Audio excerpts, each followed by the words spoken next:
sedang ramai membicarakan tentang sanad Ba'alawi yang dianggap dipertanyakan. Pro kontra muncul. Ini bermula setidaknya berdasarkan hasil riset yang dilakukan Kiai Imad, yang pada kesimpulan bahwa Ba'alawi yang ada di Indonesia itu sanadnya tidak bersambung kepada Rasulullah. Tentu ini kesimpulan yang mengejutkan, karena selama ini habaib yang begitu dicintai, dihormati, bukan saja karena keilmuan beliau, tetapi ada dogma agama bahwa kita harus mencintai keturunan Rasulullah Sallallahu Alaihi Wasallam.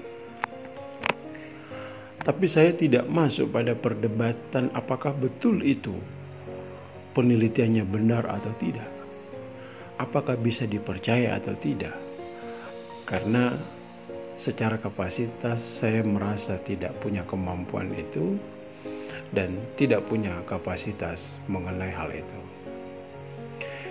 Tapi saya ingin melihat pada satu sisi dengan perkembangan pro kontra yang terjadi di masyarakat. Yang pertama adalah sebuah riset itu, apapun namanya penelitian, itu potensi besar, potensi salah atau benarnya pasti akan selalu ada. Hasil ijtihad Kiai Imad itu adalah ikhtiar keilmuan beliau yang beliau yakini, dan bisa jadi salah, bisa jadi benar. Secanggih apapun penelitian yang tidak memungkinkan untuk salah dan keliru, itu hanya kitab suci. Jadi kalau dalam ranah ilmiah akademik, itu sesuatu yang bisa saja dibantah, bisa saja dibenarkan dengan pendekatan ilmiah pula. Nah, yang kedua adalah andaikan temuan Kiai Imad itu benar, andaikan, saya mengandaikan. Lalu apakah kemudian mengubah sikap kita yang selama ini berkembang di masyarakat?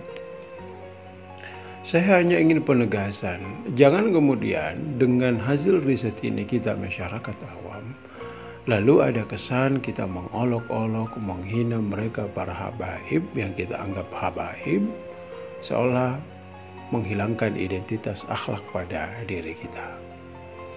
Toh andaikan, mohon maaf sekali lagi ya, toh andaikan mereka apa yang dikemukakan oleh Kiai Imad itu benar, tentu tidak akan mengurangi rasa penghormatan kita terhadap mereka yang habaib. Karena kebanyakan mereka juga adalah orang yang berilmu, orang ahli agama, punya pemahaman nilai agama, walaupun ada sebagian yang mungkin kita tidak sepakat dengan mereka. Tapi apapun dahlinya, siapapun orangnya, kalau dia ulama dari latar belakang apapun, maka kewajiban kita adalah menghormati mereka, menghargai mereka karena keulamaannya. Ada satu hal yang menjadi pemahaman bagi kita semua, bahwa sekiai-kiainya seseorang, seulama-ulamanya seseorang, atau sehabib-habibnya seseorang, maka tetap mereka adalah manusia biasa yang punya potensi untuk salah. Tetapi mereka harus dihormati, harus dihargai sebagai ulama. Yang tidak benar dalam Islam adalah kita mengkultuskan seseorang.